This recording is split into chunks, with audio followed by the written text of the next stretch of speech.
אני אתחיל בזה שאני ויקה, לפני כל המילים, וזאת גם הסגולה. הסגולה היא לחיות בקסם. ומה זה בעצם אומר לחיות בקסם? קסם מבחינתי זה משהו יומיומי. זה הדרך שבה אנחנו מסתכלים ומסתכלות על העולם. אני אתן דוגמה מהיום, כי כמו שאמרת, אנחנו מדברים מידע קדום למשהו מאוד עכשווי. בסוף יום העבודה הלכתי לנחל וראיתי את השמש מבצבצת בין העצים ואני תמיד מסתכלת עליה ואני מאוד אוהבת לצלם. אז התחלתי לצלם, וכשאני מצלמת יש תמיד ישויות אור קטנטנות שנתפסות במצלמה שהיא לא רק השמש אלא מין צורות בצבע כחול. אז אם יש משהו אחד שאני מזמינה, קודם כל זה ללכת ולמצוא את המקומות של הבין לבין, שם הקסם קורה. לא כשאנחנו ממהרים, לא כשאנחנו במשימות, אלא כשאנחנו רגע בוהים, נמצאים באיזשהו פוקוס על משהו, ועל משהו אנחנו מסתכלים ביופי. עכשיו יופי זה כל דבר שאנחנו שמים עליו את הפוקוס ומסתכלים עליו באהבה. מה זה אומר? שאם אני מסתכלת בבוקר על הכריכים שאני מכינה לבנים שלי, ואני מסתכלת על הלחם הטרי שיצא מהתנור ומניחה את הדברים בפנים, אז אני כבר הופכת את זה לקסם. למה? כי בעצם כל אישה, גם גברים, אבל באופן כללי נשים, אם אני הולכת למסורות רחוקות, רחוקות, רחוקות, יש לנו את האפשרות לחשב באהבה. ולחשף אני לא מתכוונת מהמקומות המאוד מאוד מתכסים קדומים, שגם אותם אפשר לעשות, אלא באמת כל דבר שאנחנו נוגעות ונוגעים באהבה, אנחנו עושים איזשהו קסם, כי אנחנו שמים את האנרגיה שלנו, דיברת בהתחלה על התדר, אנחנו שמים את האנרגיה ואת התדר שלנו דרך הידיים שלנו, ודרך האנרגיה הזאת שנמצאת סביבנו, בתוך מה שאנחנו עושים. זאת בעצם אלכימיה מהרוח לחומר, אבל בצורה הכי פשוטה שלה. וככל שאנחנו נעשה דברים יותר בנוכחות ויותר באהבה, בכל דבר שנבחר, אם זה לשתות כוס מים ולהגיד תודה על המים ותודה אהבה ולשתות את המים, התדר של הגוף שלנו משתנה.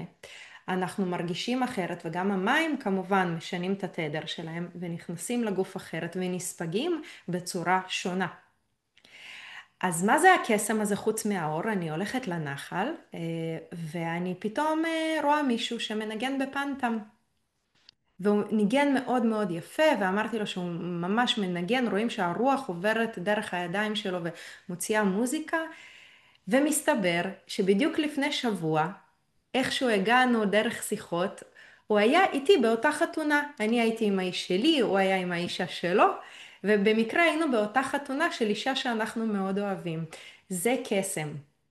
קסם לא חייב להיות איזשהו מפץ גדול שאנחנו רואים, או כוכב נופל בשמיים שאנחנו מחכים לו, הוא יכול להיות בחיים היומיומיים שלנו.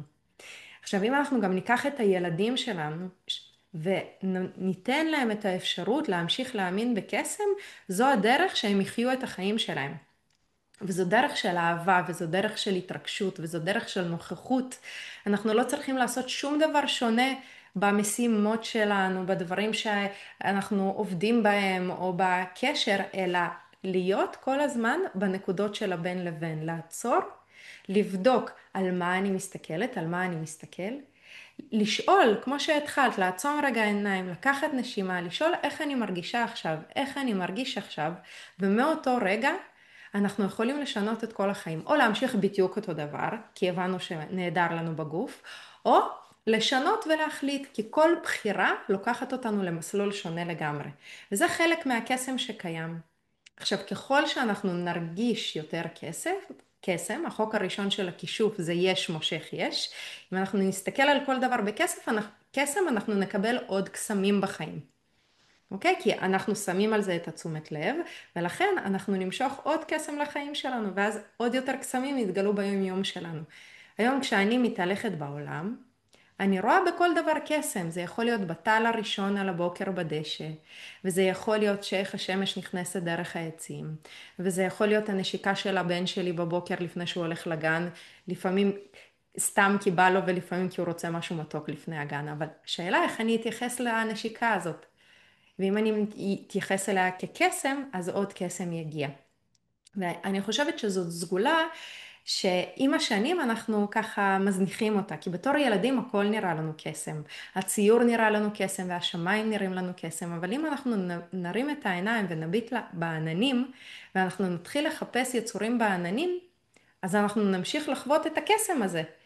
כי אפשר לעמוד בפקק ולהסתכל על הרמזור האדום ולכעוס, ואפשר להרים רגע את העיניים לשמיים ולראות יצור בעננים. איך החיים שלנו יראו אחרי זה. עכשיו, בשביל לשנות איזשהו מסלול קטן, לא צריך לעשות שינוי עצום. מספיק 2%, ואז ממש לפי חוקי הפיזיקה, כל המסלול הזה ייקח אותנו למקום אחר לגמרי.